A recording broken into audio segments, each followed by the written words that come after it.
தீபாவளி வந்தா பட்டாசு வெடிக்கணும், காலையில் எழுந்து என்ன தேய்ச்சி குளிக்கணும், அம்மா செய்வாங்க ஸ்வீட்டு பலகாரம், புது ட்ரெஸ்ஸை வாங்கி போட்டு ரசிக்கணும். போச்சிடா புரட்டாசி போனண்டா சிவகாசி, எல்லாம் பட்டாசுமே ஏறிச்சு விலைவாசி. வந்தாரு சித்தப்பு கொடுத்தாரு மத்தாப்பு, தரையில பூத்தொட்டி கையில ஊதுவத்தி, பட்டாசு புஸ்ஸாகி போக வருது, தீபாவளி அன்னைக்கு மழை வருது.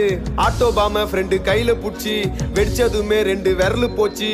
என்னோட ஆபீஸ்ல போனஸ கேட்டேன், கொடுத்தானுங்க வெறும் 1/2 கிலோ ஸ்வீட்ட. பொண்டாட்டி கொளுத்துனா சுர்சுரா வத்தி, பத்திச்சு என்னோட மாமனாரு ஜெட்டி. ஹாப்பி தீபாவளிங்கோ. டேய் ஓனர்ரா. யார் இங்க கத்திட்டு இருக்கிறது? ஒரு போனஸ் வரம் கேட்டு வந்தேன் முதலாளி, நாங்க எல்லாம் தொழிலாளி கொண்டாடணும் தீபாவளி. ஒரு போனஸ் வரம் கேட்டு வந்தேன் முதலாளி, நாங்க எல்லாம் தொழில்